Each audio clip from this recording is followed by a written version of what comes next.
దేవుని ప్రేమించే వారి ఆత్మీయ లక్షణాలు ఎలా ఉంటాయి?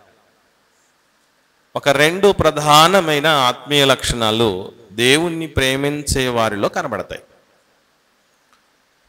ఏమిటవి అని ఆలోచన చేయగలిగితే ఒక్కొక్క దాన్ని మనం ఆలోచన చేస్తూ ముందుకు సాగుదాం. మొట్టమొదటి విషయం ఏంటంటే,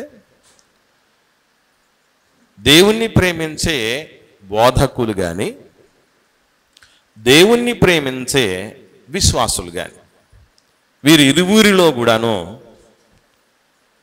ఒక లక్షణం చాలా బాగా కనబడుతుంది. ఏమిటి అని అంటే, వాళ్ళు బోధకులైతే ముఖ్యంగా చక్కగా వాక్యం చెప్తారు. వాక్యానుసారంగా దేవుడి మాటలు వాక్యపు ప్రమాణాన్ని అనుసరించి మాట్లాడతారు. దానిలో ఏ దోషం ఉండదు. కానీ వాళ్ళు ఎక్కడ ఇబ్బంది పడతారు లేదా వాళ్ళు ఎక్కడ ఫెయిల్యూర్ అయిపోతారని ఆలోచన చేస్తే చెప్పిన దానిని బ్రతుకులో పాటించరు. దేవుణ్ణి ప్రేమించే వారి ఆత్మీయ లక్షణాల్లో మొట్టమొదటి మంచి లక్షణం ఏంటంటే, సేవకుడైతే చెప్పేదాన్ని పాటిస్తాడు.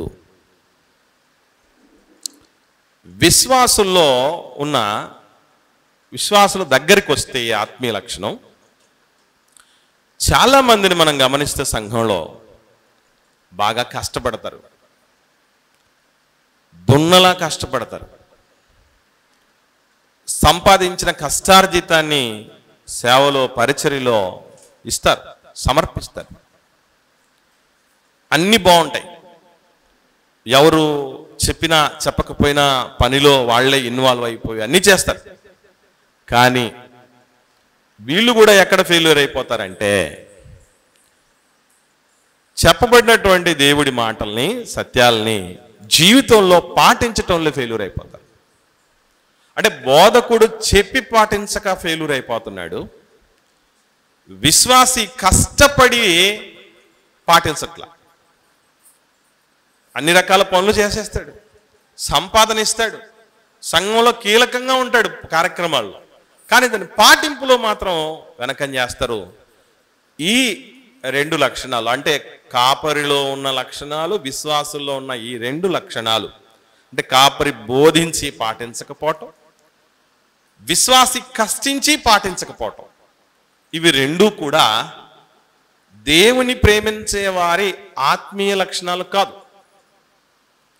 దేవుని ప్రేమించే వారి ఆత్మీయ లక్షణాలు ఎలా ఉంటాయంటే, కాపరి అయితే బోధించి పాటిస్తాడు, విశ్వాస అయితే కష్టించి పాటిస్తాడు.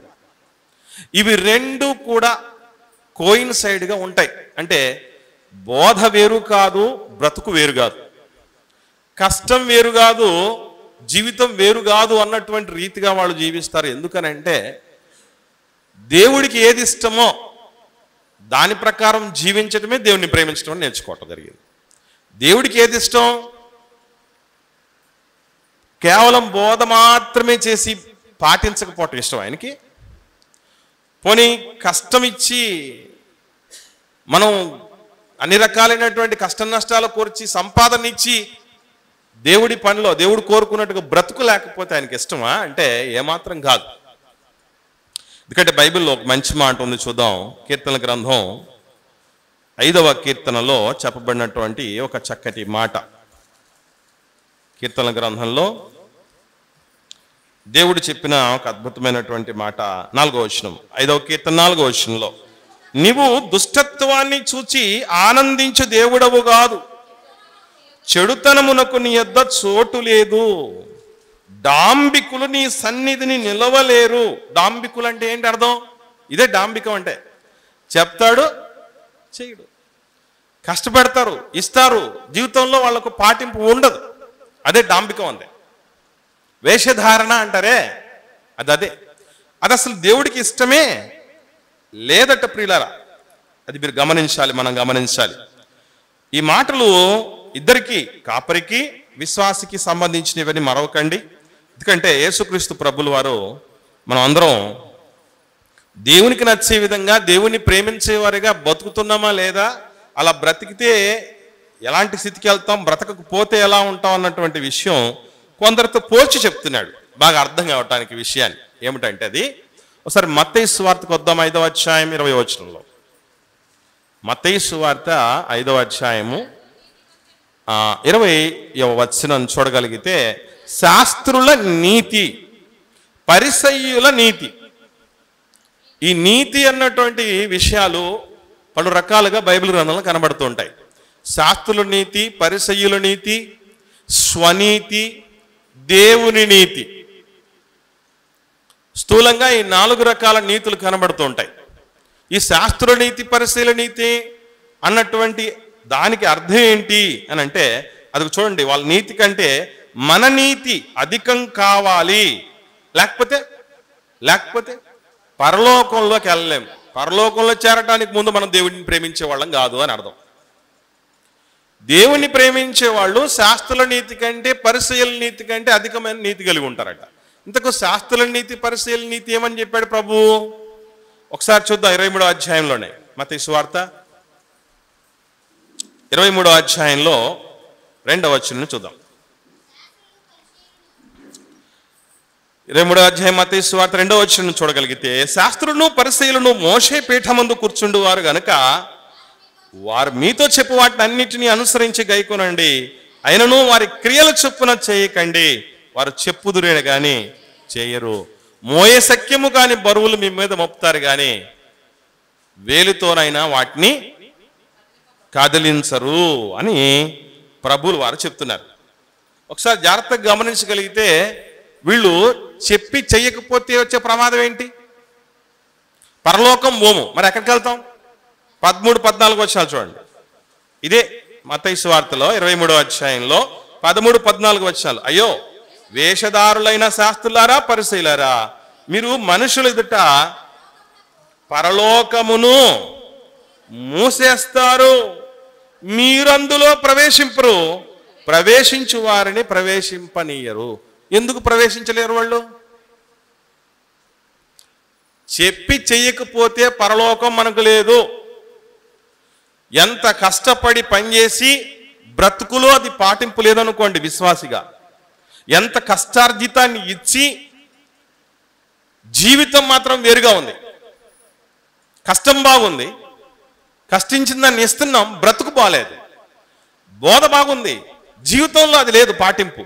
ఇవి రెండు పరలోకాన్ని చేర్చవు. అది దేవుణ్ణి ప్రేమించే వారి లక్షణాలు కాదు అన్నటువంటి రీతిగా దేవుడు చెప్తున్నట్టు కనబడుతుంది. చూడండి, వీళ్ళు ప్రవేశించరు అంటే ఇటు బోధకులు ప్రవేశించలేరు, చెప్పి పాటించని బోధకులు, కష్టించి లేదా కష్టాన్ని ఇచ్చి పాటించని విశ్వాసులు ప్రవేశించలేరు అని కూడా ప్రభు చాలా స్పష్టంగా చెప్తున్నాడు.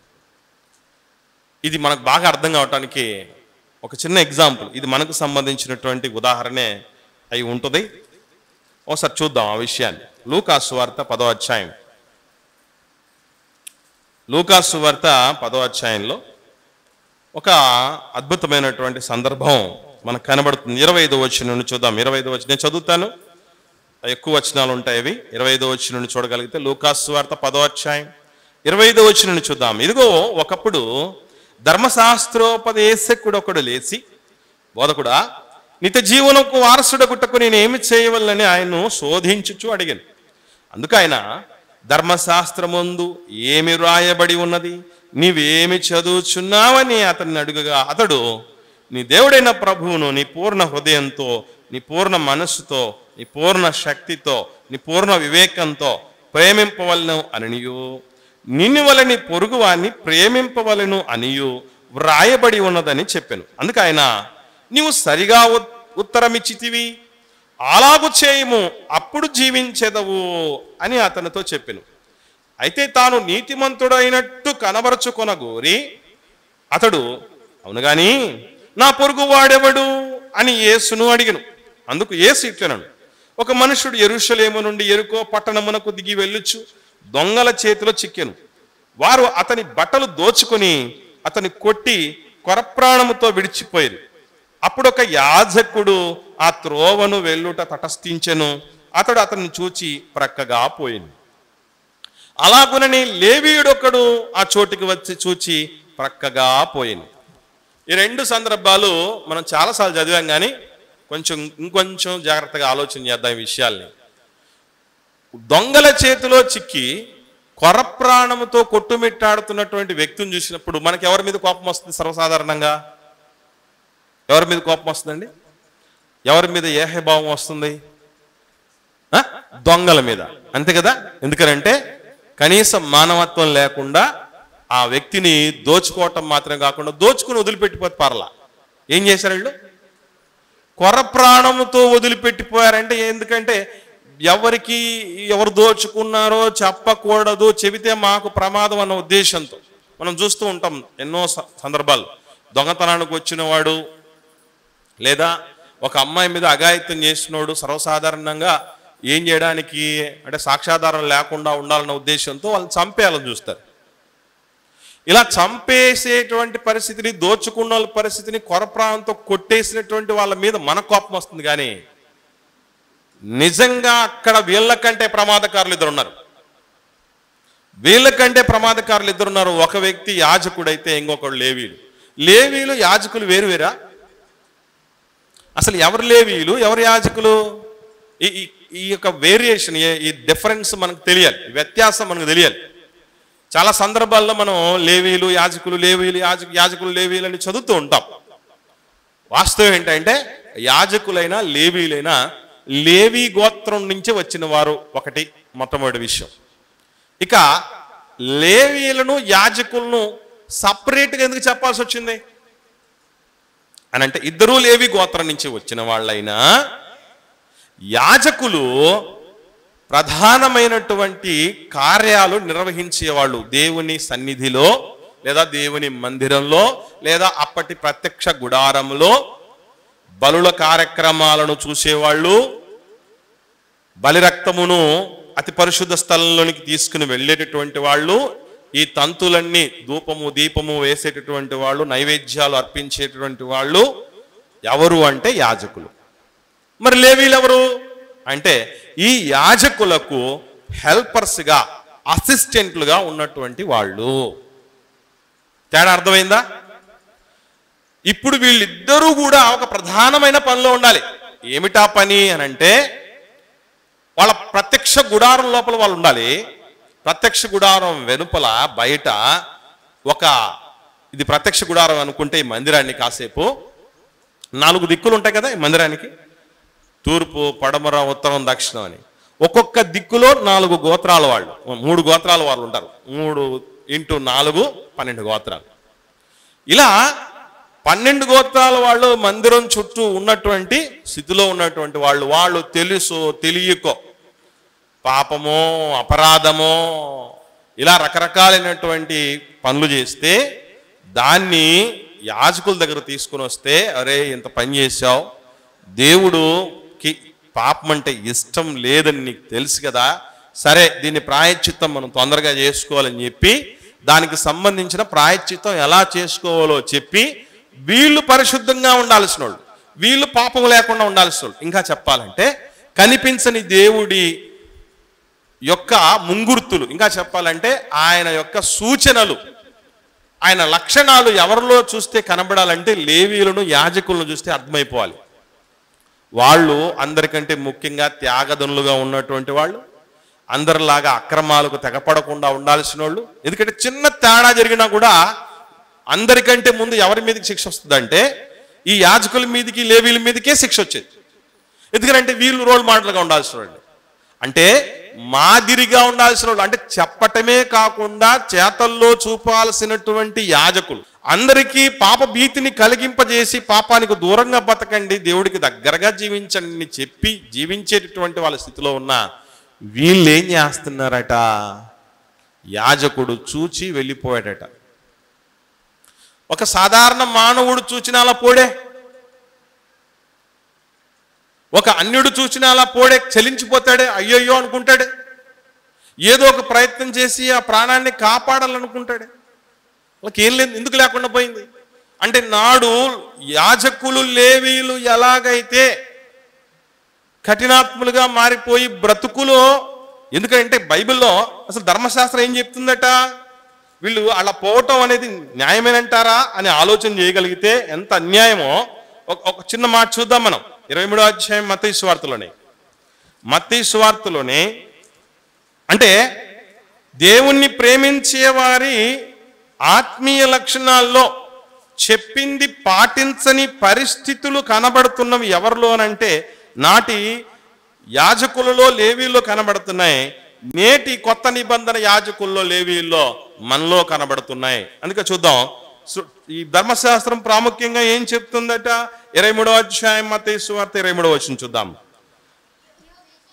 మత్తయి సువార్త 23వ అధ్యాయం 23వ వచనంలో, అయ్యో వేషధారులైన శాస్త్రులారా పరిసయ్యులారా, మీరు పుదీనాలోను సోపులోను జీలకర్రలోను 10వ వంతు చెల్లించి, నిజంగా వీళ్ళు ఎంత మంచి ఆదర్శాన్ని కలిగి ఉన్నారంటే, వాస్తవంగా చెప్పాలంటే పాత నిబంధన మనకు అప్లై చేసినా కూడా మళ్ళీ చాలా మంది వెలవల్లాడుతారు. ఎందుకనంటే వీళ్ళు పెద్దది లేదు చిన్నది లేదు, ఏదున్నా దానిలో 10వ వంతు తీసేస్తున్నారట. ఇది దేవుడి సొమ్ము అన్నట్టు తీస్తున్నారట. బాగానే ఉంది కదా. కానీ వాళ్ళలో ఇంకా దానికంటే అంటే అది మంచి లక్షణం కాదల్లా, వాటిని మానక వీటిని చేయాల్సింది అని చెప్పాడు. కిందికి వస్తే ఏం చేయాలట? ధర్మశాస్త్రంలో ప్రధానమైన విషయంలో అనగా న్యాయమేంటి? ఇప్పుడు కొరప్రాణంతో ఉన్నవాడి విషయంలో న్యాయం ఏంటి? అతని దగ్గరికి రావాలి, అతని కనికరించాలి. న్యాయము నెక్స్ట్ కనికరం, చూచి చూడనట్టు పోవటం అన్యాయం. అతనికి ఏదో ఒకటి చెయ్యాలనుకోవటం కనికరం. అందుకే సమరయుడు ఏం చేశాడని రాయబడింది మనకు.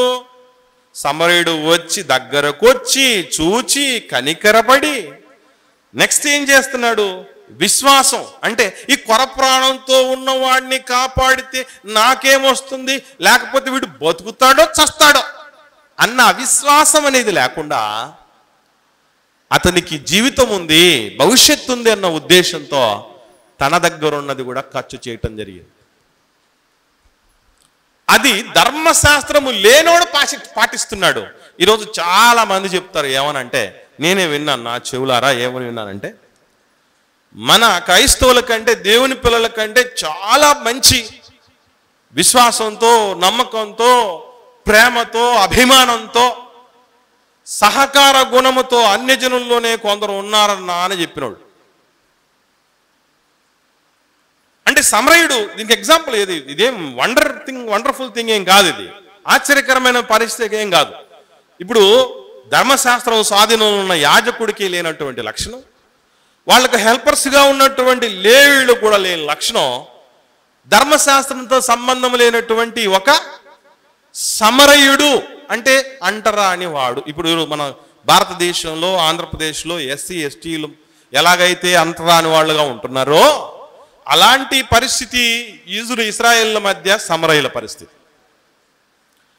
వాళ్ళకి ఈరోజు ఎట్లాగైతే ప్రారంభంలో ఒకనాడు దేవుడు అంబేద్కర్ గారిని పుట్టించి ఎంతో మేలు చేశాడు కాబట్టి సరిపోయింది, కానీ చదువులు కానీ, దేవస్థానాల్లోకి వెళ్ళటం కానీ, లేదంటే ఒక మనిషిని తాకటం కానీ ఇవన్నీ లేవు. ఇప్పటికీ కొన్ని ప్రాంతాల్లో అమల్లో ఉంటాయి. అప్పటి కాలంలో వాళ్ళకి ధర్మశాస్త్రం అనేది తెలియదు, ఆరాధనలు లేవు, నిషేధం వాళ్ళకి దూరంగా పెట్టిన పరిస్థితి. ముట్టుటయ్యను మాట్లాడటయ్యను యూదునికి ధర్మం కాదు అన్యజనుని అనే మాటలు పేతురు గారు చెప్పిన సందర్భం, కొర్నేలి గారి సందర్భంలో మనం తెలుసు. ఇలా ఏమీ లేనోడు, వాడికి ఆరాధన తెలియదు, వాడి దేవుడు అంటే తెలియదు, భయం అంటే తెలియదు, ఆయన్ని ప్రేమించడం అంటే తెలియదు, ఏమీ తెలియనోడు సమరయుడేమో అంత ప్రేమ కలిగి వ్యవహరిస్తున్నాడు. అన్నీ తెలియాల్సిన వాడు, అన్నీ తెలిసి వ్యవహరించాల్సిన వాడేమో ఇలా ఉన్నాడు. అప్పుడప్పుడు చెప్తూ ఉంటారు, తెలిసి తెలియనోడితో అయినా చెప్పచ్చు, అసలు తెలియనోడికైనా చెప్పచ్చు, కానీ అన్ని తెలిసినోడికి ఏం చెప్తావు, అన్ని తెలిసినోడికి ఏం చెప్తావు అని.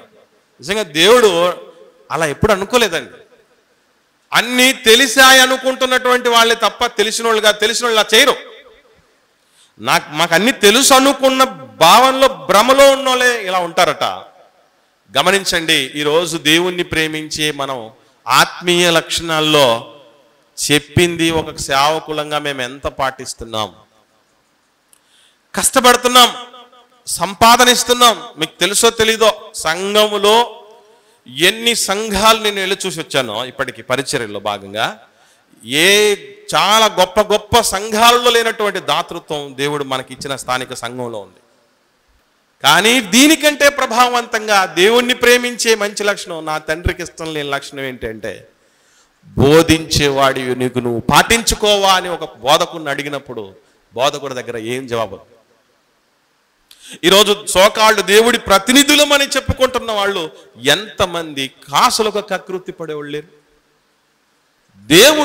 దేవుని నమ్మి వస్తే ఆయన అడుక్కునేటట్టుగా చేస్తారా మనల్ని? అసలు దేవుడు 5,000 మందికి భోజనం పెడితే, రొట్టెలు పెడితే, చేపలు పెడితే 12 గంపలు మిగిలిపోలా?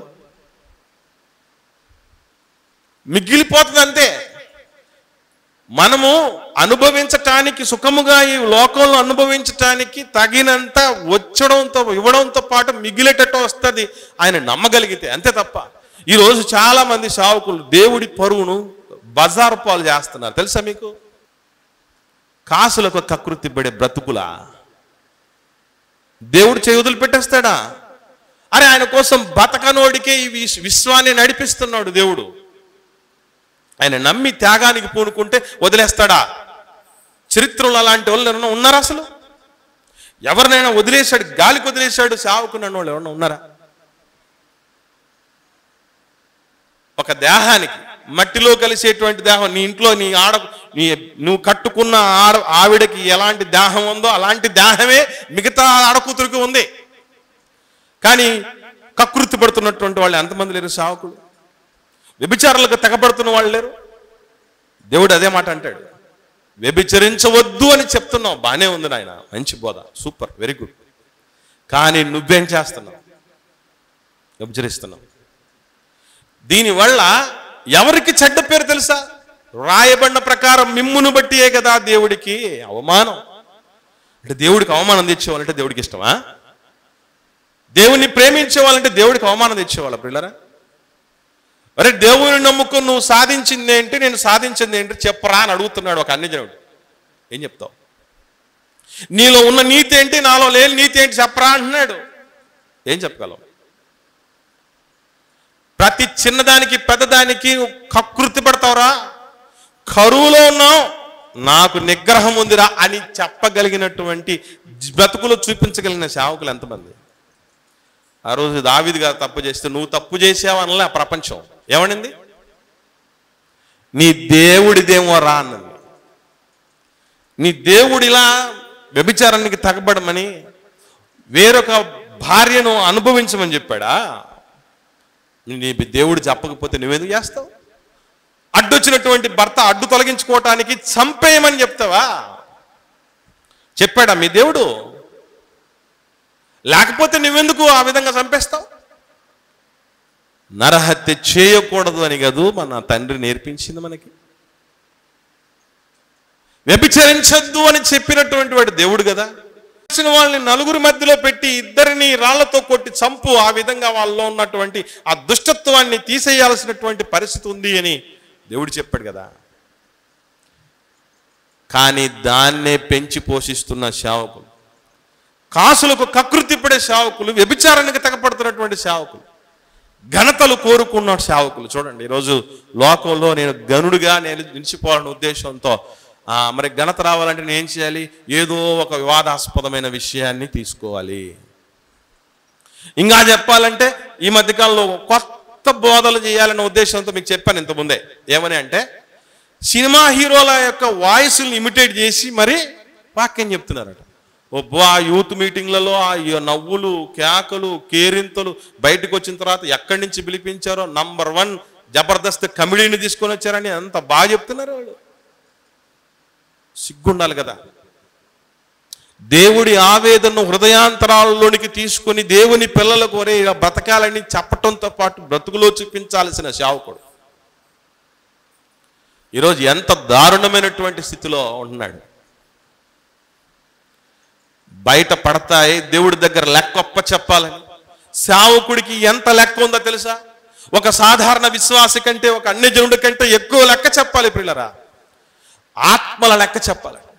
ఈరోజు ఇబ్బడి ముబ్బడిగా సంఘాలు పెంచుకుంటున్న వాళ్ళు ఉన్నారు కదా, వాళ్ళకి ఆత్మల పట్ల లెక్క ఉందా? అలాంటిది ఏం ధైర్యం చేస్తున్నారు వాళ్ళు? భయం ఉందా? దేవుడికి అది ఇష్టమవుతుందా చెప్పండి. అందుకే బోధకుడు ఎలా ఉండాలంటే, ఎప్పుడు చూసినా దేవుడు యేసు ప్రభువును చూడండి రా అని ఎందుకంటాడు అనుకున్నారు? అపోస్తలులను చూడండి రా అని ఎందుకంటాడు అనుకున్నారు తెలుసా? వాళ్ళు ఎప్పుడు దేవుడికి అవమానాన్ని తీసుకుని వచ్చిన వాళ్ళు కాదు. ఈ లోకములో ఉన్నటువంటి వాటికి కకృతి పడినోళ్ళు కాదు, దాసులైన వాళ్ళు కాదు. మీకు తెలుసో తెలీదో? ఆశీర్వాదం ఏంటో తెలుసా పిల్లరా? ఆశీర్వాదం అంటే ఏంటి, దాన్ని ఎవరివ్వాలనేది మా పాఠం చెప్పాను. వీలైతే తర్వాత వినండి. ఇప్పుడు కాస్త తెలుసుకోండి. భూమి మీద జీవుల్ని, సంద్రంలో చేపల్ని, ఆకాశ పక్షుల్ని మీరు ఏలండి, దాన్ని స్వాధీనంలో ఉంచుకోండి అని ఆశీర్వదించారట దేవుడు. అంటే ఈ ప్రకృతిలో ఉన్నవి నీ నా కాళ్ళ కింద ఉండాలి, కానీ నెత్తి మీద వచ్చి తాండవం చేయకూడదు ప్రియులరా. దేవుడు ఏమన్నాడంటే, ఎలాంటి సేవకులు అంటారంటే యేసు ప్రభునే చూడండి అని కాదు, నన్ను కూడా చూసి నేర్చుకోండి అనే సేవకుల్ని చూడాలనుకుంటున్నాడు పిల్లలు. మీకు తెలియదు, మనకు తెలియదు అది. ఈరోజు సోకాళ్ళు సేవకులు ఏం చెప్తున్నారు తెలుసా? ఒరే నన్ను చూడొద్దురా బాబు, నన్ను చూడొద్దురా అని చెప్తూ ఏమన్నారు తెలుసా? చంద్రుడి యొక్క కాంతిని తీసుకో, చంద్రుడిలో ఉన్న మచ్చల గురించి నీకెందుకు అంటున్నాడు. కానీ దేవుడు ఏమంటున్నాడు తెలుసా? మాదిరిగా బతుకుతున్నటువంటి వాళ్ళని గురి చూసి నేర్చుకోండి, గురి చూసి తెలుసుకోండి. గురి ఉండాలి, ఓ మాదిరి ఉండాలి. ఏది నీ సేవకుడి దగ్గర నేర్చుకునే మాదిరి ఏముంది? బోధ బాగా చేస్తాడనా? చిలకకు నేర్పించినా చెప్తుంది, చిలకకు నేర్పించినా చెప్తుంది బోధ. బోధ ఏముంది? దయ్యం కూడా చెప్తాడు బోధ, కానీ బ్రతుకులో పాటించేటప్పుడు ఉంటుందండి అది. అందుకే గుర్తుపెట్టుకోండి, దేవుణ్ణి ప్రేమించే వారి ఆత్మీయ లక్షణం బోధించటం మాత్రమే కాదు, బ్రతుకులో చూపించగలుగుతూ ఉండాలి. నాకెప్పుడు ఒక సవాలకరమైన విషయం గుర్తుకొస్తూ ఉంటుంది. ఏమనంటే, ఒకసారి చూద్దాం. రోమిలకు రాసిన పత్రిక 2వ అధ్యాయం. పౌలు గారు రోమిలకు రాసిన పత్రిక 2వ అధ్యాయంలో అదొక సవాలు. ఎప్పుడు దాని దగ్గర నేను ఆగిపోతూ ఉంటాను పిల్లలు. అఫ్ కోర్స్ బహుశా మీరు కూడా ఆగిపోతారేమో. 14వ వచనం, 2వ అధ్యాయం 14వ వచనం. ధర్మశాస్త్రము లేని అన్యజనులు, ధర్మశాస్త్రము లేదట అన్యజనులకి.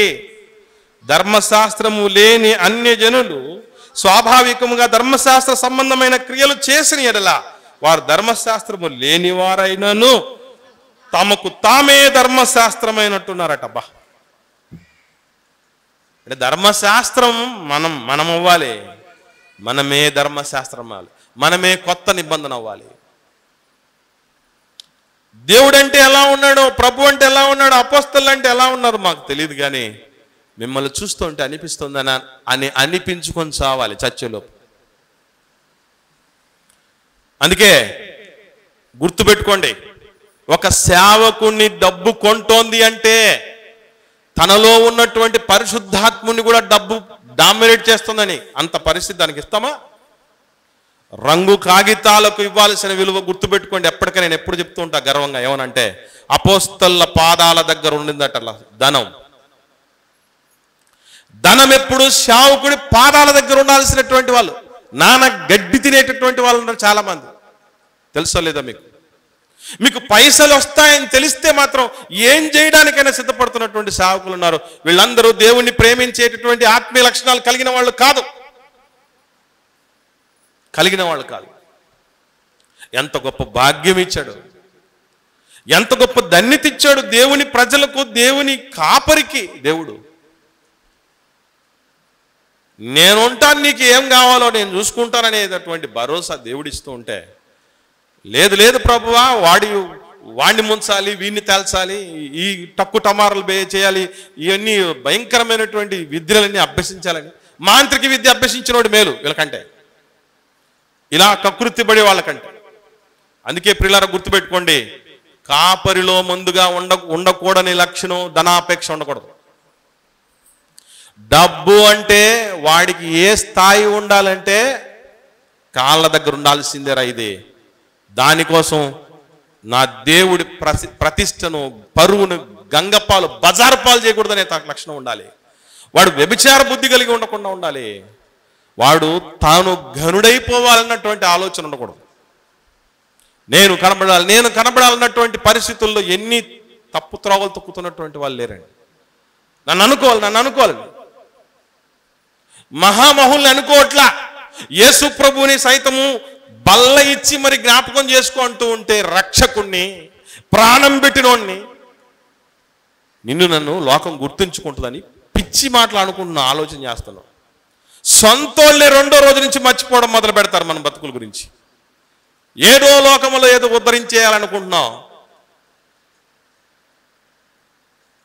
రాజకీయ నాయకుడు ఎవరను రాజకీయం కాదు. ఒక రాజకీయ నాయకుడు అనుకుంటాడు ఒకరింట్లో 2 ఫోటోలు ఉంటే ఆ 2 ఫోటోలో నా ఫోటో ఉండాలంటాడు.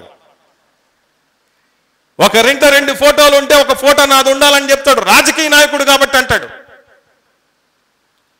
నీ ఫోటో నా ఫోటో ఉండాలనో లేకపోతే నా గురించి నీ గురించి అనుకోవాలనో కాదే. ఆ దేవుడి కోసం బ్రతికిన బ్రతుకును ఆదర్శంగా తీసుకొని బతకగలగాలి. అది చేతన వద్ద మనకి. అది దేవుణ్ణి ప్రేమించే వాళ్ళ లక్షణం. తర్వాత విశ్వాసిగా మనం గుర్తుపెట్టుకోవాల్సినటువంటి విషయం కూడా ఇదే, మర్చిపోకండి. ఎన్నో సందర్భాల్లో నిత్య జీవానికి వారసుడు కూడా నేనేం చేయాలని ఒక ధనవంతుడు వచ్చాడు. వచ్చినప్పుడు నీకు కొదవగా ఉంది, నీకున్నదంతా అమ్మి బేదలకి ఇచ్చే, నువ్వు వచ్చి నన్ను వెంబడించు అంటే చాలా మందికి తెలియంది ఏంటంటే ఆస్తినైనా కూడా ఇవ్వగలరేమో కానీ, కష్టమైనా పడగలరేమో కానీ ప్రభువా నన్ను మాత్రం పాటించమనొద్దు.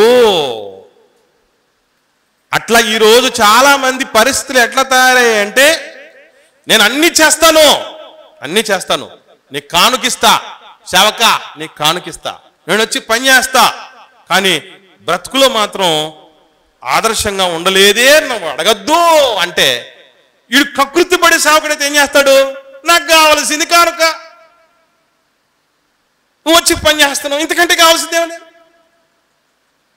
కాపరికి కావాల్సింది కాదయ్యా మనం కలిగి ఉండాల్సింది, దేవుడికి కావాల్సింది కలిగి ఉండాలి. మీ సొత్తును కాదు మిమ్మల్ని కోరుకుంటున్నా, మీ బ్రతుకును కోరుతున్నా. ఒక అన్యజనుడే ధర్మశాస్త్రమైనట్టుంటే ధన్యజనుడు ఎలా ఉండాలి? ఈరోజు ఒక ఆడకూతురిని ఇంట్లో చాలా మంది బైబిల్ చదవనివ్వటం లేదు, ప్రార్థన చేసుకొనివ్వటం లేదు. ఎందుకనంటే బతుకు బాగలేదమ్మా, ప్రార్థన చేస్తున్నావు, ఏం బాగున్నావు? బైబిల్ చదువుతుంది కానీ ఏమాత్రము మార్పు లేదండి. నోరు అదుపులో ఉండదు, మాట అదుపులో ఉండదు, కోపం అదుపులో ఉండదు, తిండి అదుపులో ఉండదు. ఎన్ని చెప్తారు? ఒక సేవకుడిని లేదంటే ఒక భక్తుడిని సంఘానికి పోనీయడంలా చాలా మంది ఇంట్లో ఉండేవాళ్ళు, సహవాసాల్లో పరిచయం చేయనీయడంలా ఇంట్లో ఉండేవాళ్ళు. ఎందుకనంటే ఏం ప్రయోజనం చెప్పు? నీళ్ళు ఏం మార్పు వచ్చిందని పంపించాలి నేను చెప్పు అని అంటూ ఉంటే మనం ఏం చెప్పలేకపోతాం. అందుకే ప్రియులారా గుర్తుంచుకోండి, దేవుని ప్రేమించే వారి ఆత్మీయ లక్షణాల్లో బోధకుడైతే చెప్పి పాటిస్తాడు, పాటించేది చెప్తాడు. విశ్వాస అయితే కష్టించడంతో పాటు, కష్టార్జితం ఇవ్వటంతో పాటు బతుకును ఇంట్లో నిజంగా దేవుడి మాటలు పాటించి చూడండి. నిజంగా ప్రపంచంలో మీకంటే ఎక్కువగా ఫిదా అయ్యేవాళ్ళు, మీకంటే ఎక్కువగా ఫాలో అయ్యేవాళ్ళు ఎవరు ఉండరు, గుర్తుపెట్టుకోండి. నిజంగా ఒక్కొక్కటి పాటిస్తూ రండి. కుటుంబంలో నువ్వే మహారాజువి, నువ్వే మహారాణివి. పని చేస్తున్న చోట దేవుడి మాటలు పాటిస్తూ రండి, నిబద్ధతగా పని చేయండి, నిజాయితీగా బ్రతకండి. ఎందుకు ఉండదు అది? అంటే దేవుణ్ణి ప్రేమించే వాడికి సమాధానం అంటే ఇదేనండి. పాటించుకుంటూ వస్తే ఒక్కొక్కటి సమాధానంతో బతుకుతాం. ఓకే, రెండవ లక్షణం చూద్దాం. ఆత్మీయ లక్షణాల్లో రెండవ లక్షణాన్ని జాగ్రత్తగా చూద్దాం. అదే దీనత్వం.